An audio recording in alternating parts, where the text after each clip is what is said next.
अस्सलामुअलैकुम and welcome to brain builder. Well, आज की वीडियो में हम कंप्लीट टेस्ट प्रिपरेशन देखने वाले हैं ZTPL OG3 की पोस्ट की। वेल, इस वीडियो के बाद आपको किसी किस्म की कोई और प्रिपरेशन करने की ज़रूरत नहीं होगी। अगर आपको नोट्स चाहिए होंगे तो वो आपको कैसे मिल सकते हैं वो भी मैं आपको बताऊंगा वीडियो के एंड में। सबसे पहले हम यहाँ पे स्टार्ट कर लेते हैं। तो economy of Pakistan is based on, तो पाकिस्तान की जो इकोनॉमी है वो हैविली बेस्ड करती है एग्रीकल्चर पे। Which one of the following is major export commodity. तो पाकिस्तान की काफ़ी टाइम से जो मेन कमोडिटी है वो कॉटन ही है, तो पाकिस्तान सबसे ज़्यादा कॉटन ही एक्सपोर्ट करता है। सहीवाल जो है वो किस चीज़ की ब्रीड है?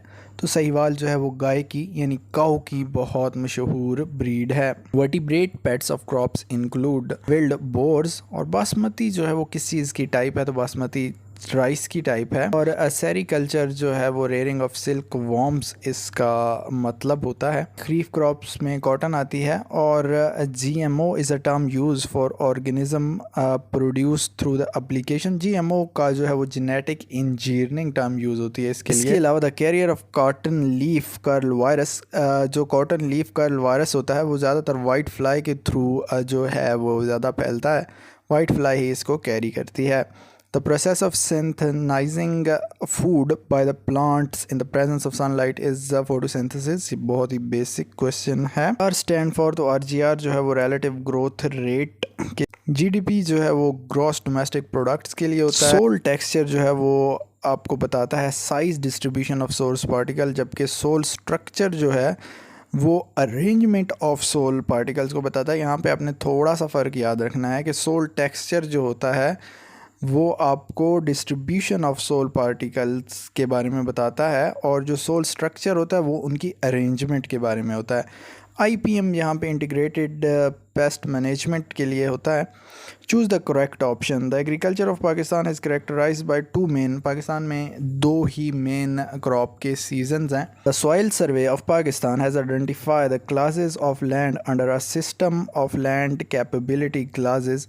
तो ये 8 क्लॉजेज थी। जो नीली है वो किस चीज़ की ब्रीड है? तो नीली जो है वो बिफेलो की ब्रीड है। जैसे सहीवाल जो है वो काऊ की ब्रीड है, इसी तरह नीली जो है वो बिफेलो की ब्रीड है। Essential elements required for plant growth are. यहाँ पे जो असेंशियल एलिमेंट्स हैं जो कि प्लांट की ग्रोथ के लिए ज़रूरी होते हैं वो 16 है, लेकिन फिर भी आपने यहाँ से कंफर्म कर लेना है ये, क्योंकि ये आंसर कंफर्म नहीं है इस क्वेश्चन का। The science of fruit production is called pomology.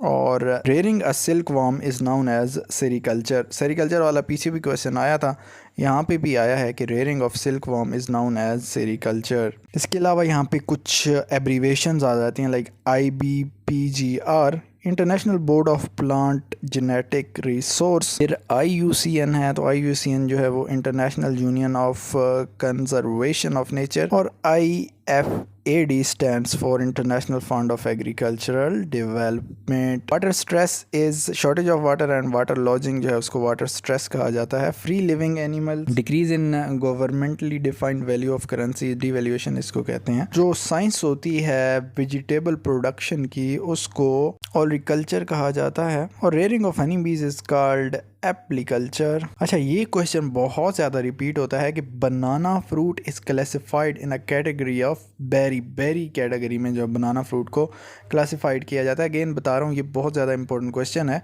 और एक और क्वेश्चन जो बहुत ज़्यादा रिपीट होता है वो यही होता है, ओल्डर द राइस। जो राइस है जब वो जितना ज़्यादा पुराना होता है तो उसकी प्राइस उतनी ज़्यादा हो जाती है। और यहाँ पे बहुत से लोग जो है वो लगा देते हैं कि डिक्रीज़ इन प्राइस, हालांकि ऐसा नहीं होता, उसकी वैल्यू जो है वो ज़्यादा बढ़ जाती है। एग्रीकल्चरल एक्सटेंशन रिलेट्स टू, जब तक एजुकेट नहीं किया जाएगा फार्मर्स को तो एग्रीकल्चर एक्सटेंशन इम्पॉसिबल है। तो एजुकेटिंग फार्मर्स। ऑफ्रेस्टेशन जो है वो जब आप लैंड को फॉरेस्ट में कन्वर्ट करते हो। तो population genetics is based on Hardy Weinberg law. अच्छा, फिर क्वेश्चन आता है how much of the earth surface is covered by water. तो 70% वाटर है। इसके अलावा the science of classification is called taxonomy. Grapes cultivation is called viticulture. और tomato is a good source of vitamin C। As earth is 4 billion years जो है। और exact अगर हम यहाँ पे बात करें तो वो 4.54 बिलियन ईयर्स है। जब से अर्थ एग्जिस्ट कर रही है। अच्छा, इसके अलावा अगर आपको ये सारे नोट्स PDF में चाहिए तो आप इस दिए गए व्हाट्सएप नंबर पे मैसेज कर सकते हो। मैं आपको PDF में आपके साथ ये सारी फाइल शेयर कर लूँगा, तो आपको प्रिपरेशन में बहुत ज़्यादा हेल्प मिलेगी।